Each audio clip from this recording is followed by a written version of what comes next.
Well, we're under our third caution here at Nashville, and gives us a chance to dial up our in-race reporter, Justin Allgaier. He's all the way back in the field at 18th, Rusty. Justin Allgaier, Rusty Wallace, ESPN. You got us? See how you doing up there?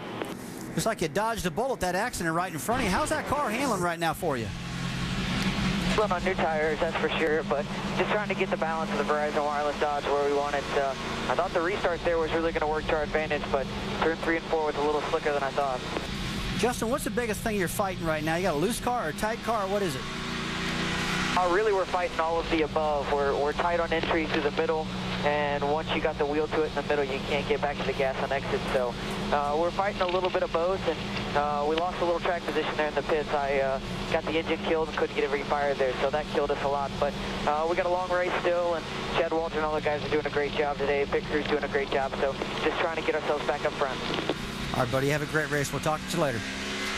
Justin started 9th, and he's back in 18th as a result of that problem on pit road.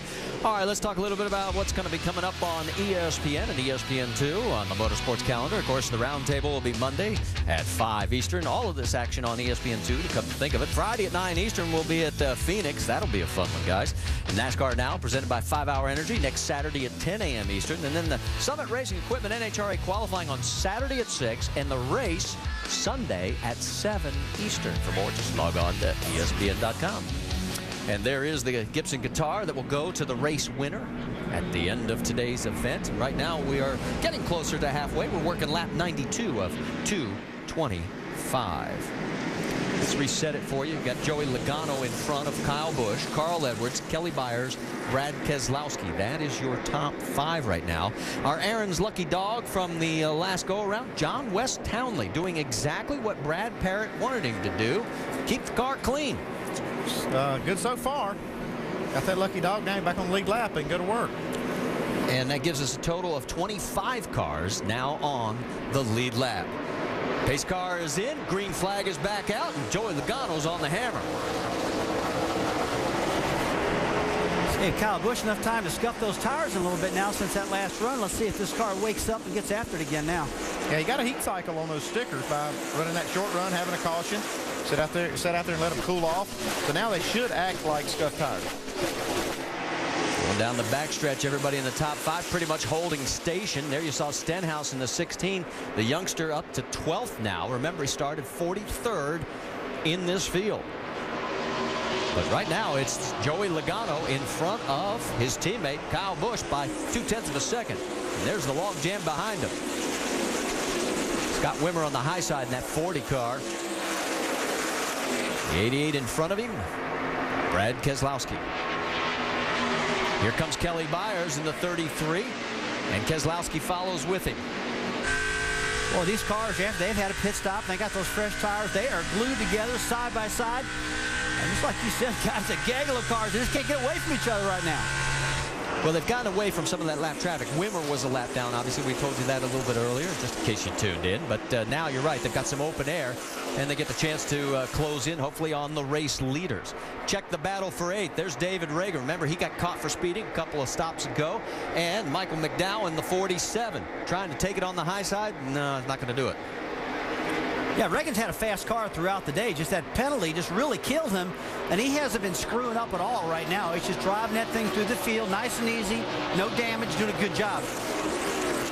Shannon, what's the latest on McDowell's car in the 47? Well, the car was a little bit free before that last pit stop, so they put some tape on the grill and made a track bar adjustment.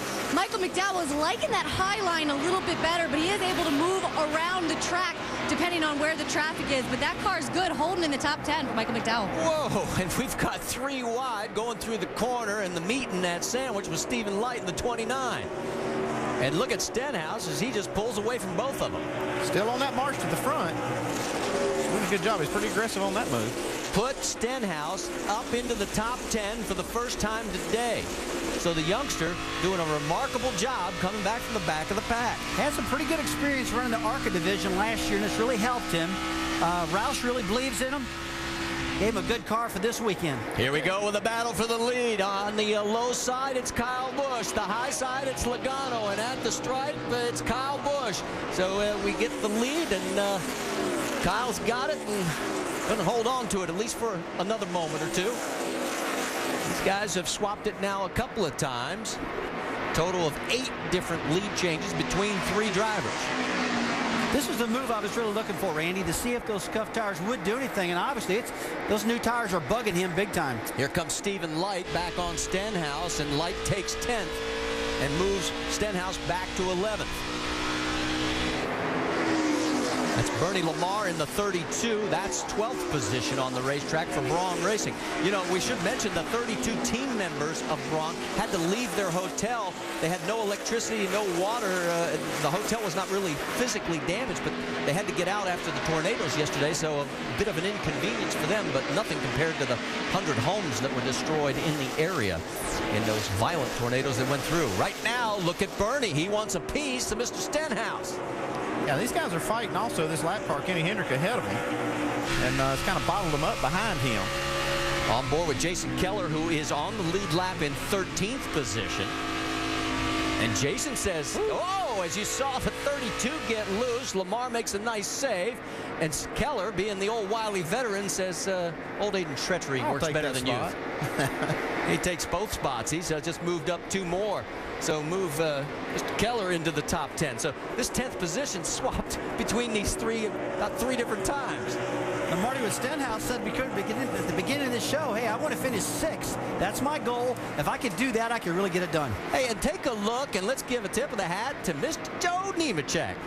Old front row Joe is doing pretty doggone good because he's in the 14th position right now, and this is the first time in his long career the 92 Series champion has ever run here at Nashville. I can't hardly believe that Joe's never raced here. He said he's tested a Cup car here quite a few laps, but first time he's ever raced here. But he's a great race car driver, doing a good job. And right behind him is Michael Waltrip. That is also 4th position. He is running 15th. So a lot of good action going around this racetrack as we're working lap 103 of 225. Meanwhile, everything up front is staying the same it was just a couple of laps ago. Kyle Busch retook the lead from Joey Logano, and it's about 0.6 of a second back to 3rd place, Carl Edwards. There's your top 5 here at Nashville. Don't go away because this has been good all afternoon.